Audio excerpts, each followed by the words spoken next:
But to our top story this hour, a new report threatening to derail President Trump's legislative agenda. The New York Times reporting that the president asked FBI Director James Comey to close his agency's investigation into former National Security Advisor Michael Flynn during a February meeting. According to a memo that Comey wrote that was read to the Times shortly after the meeting, the president said, quote, "I hope you can see your way clear to letting this go. I hope he is a good guy. I hope you can let this go." And joining me now is Byron York, Chief Political Correspondent at the Washington Examiner and a FNC contributor. Byron, what to make of this? Because, again, on Twitter, the ardent Trump supporters, it's, this is fake news. How dare you cover it? But you know what? Somebody close to Comey said it was okay to read this. And then what about just leaks coming out of the White House?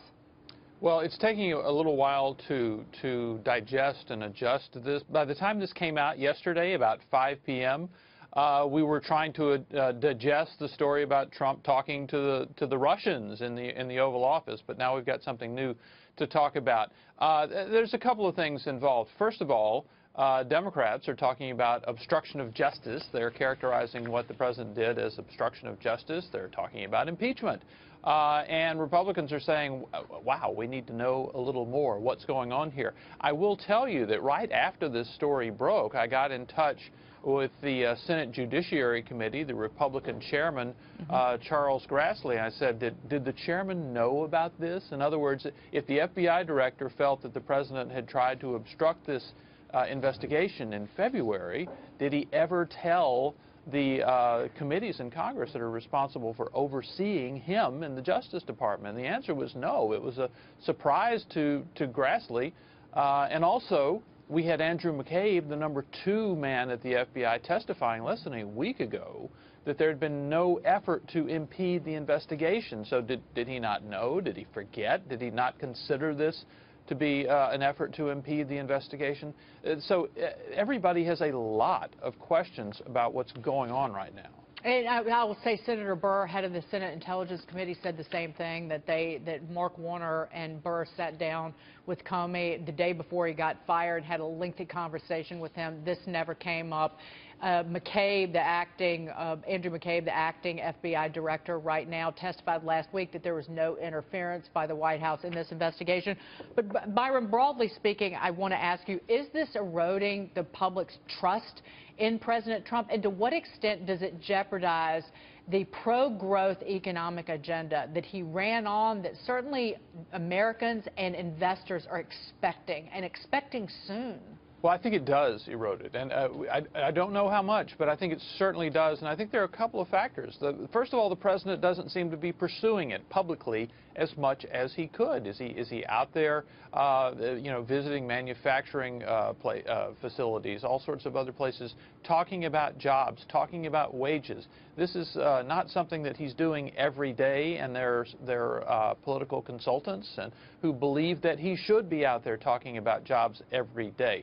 The other thing is the question of presidential job approval. Trump's rating in the Real Clear Politics average of polls is a little under 41%, with about 54% disapprove. His approval is a little under 41%. So that has an effect, especially in the Senate, because if you talk to a Republican who's sort of on the fence about an issue, is he going to listen to a president who has a 40% approval rating as much as he would listen to a president who has a 55% approval rating? The answer is no.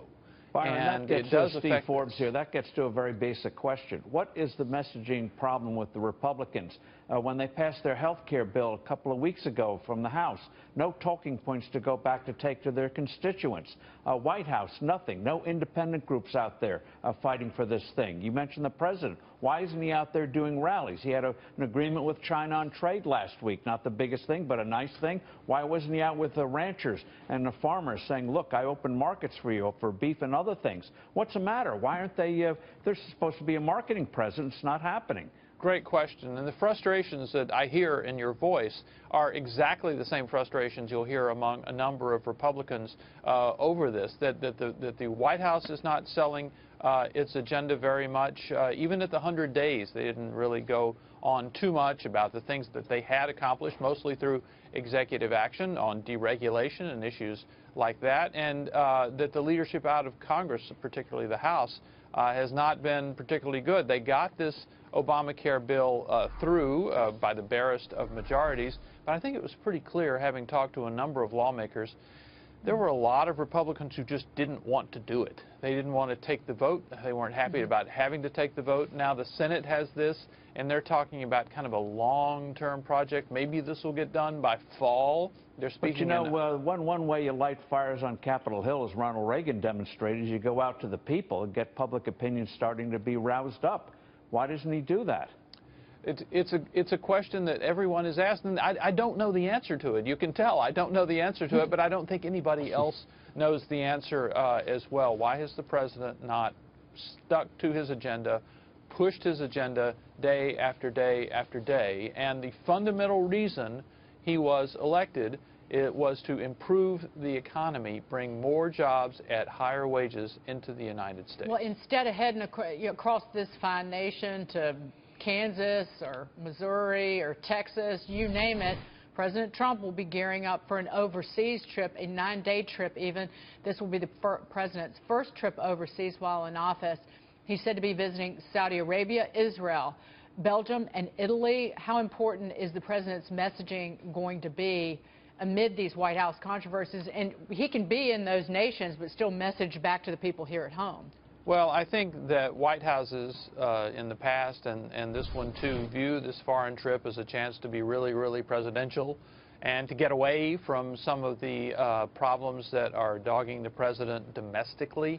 So I think that, and he's going and he's doing some, you know, some interesting things. He's going to Saudi Arabia, where he's probably going to announce a big weapons deal, and he's going to Israel. So visiting both of them in the same trip is an interesting thing to do.